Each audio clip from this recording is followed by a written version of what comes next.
PS2 is getting ready for back to school, and this year might be a huge step for your child walking to school, whether it be on their own or with friends. And we want to make sure they have all the tools to do it safely. Joining me now is Tareen Crepy. She is the president of the nonprofit Safe Kids Worldwide. Great to see you. Great to see you too, Cindy. How are you? I'm doing very well. And tell us more about your organization. Yeah, so Safe Kids Worldwide, we're an organization that's really geared to protect and prevent unintentional injuries to children, injuries that are preventable. We have a network of over 400 coalitions around the country who are really geared up and excited for what's to come in a couple days with kids going back to school. And what are some of the hazards children could face on their walks to and from school? Yeah, so think about, these new kids going for the first time to kindergarten, and parents are excited, kids are excited. And one of the things we try to encourage parents is to role model the behavior, cross in the crosswalk, make eye contact with the driver. Drivers may not see you, but you see them. And most importantly, heads up, phones down. That is really key, especially as a mom walking a new student to school. But then you have those older kids as well. So we want to make sure for those, heads up, phones down.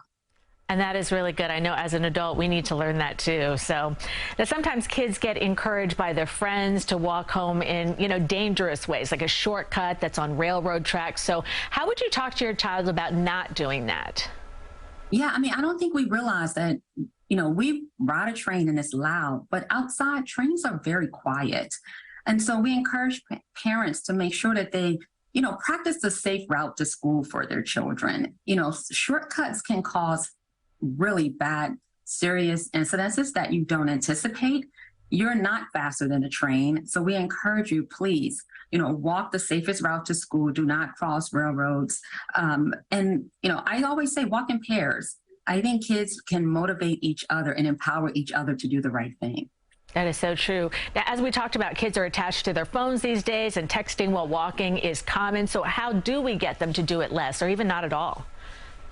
I tell parents, I always start with parents, role modeling behavior. Kids watch everything that you do. What you can do is not text and walk, not drive and text, but again, crossing at the crosswalk. And if you don't have zebra striping, and we know in some, underserved and marginalized communities, there may not be that white or yellow zebra striping, cross at the light. But what's important is really making eye contact with the driver. Drivers are distracted as well. And so we want to make sure you look left, look right, look left before you cross the street. All right, Tareen, thank you so much for your time and expertise this morning. Thank you. We'll be right back.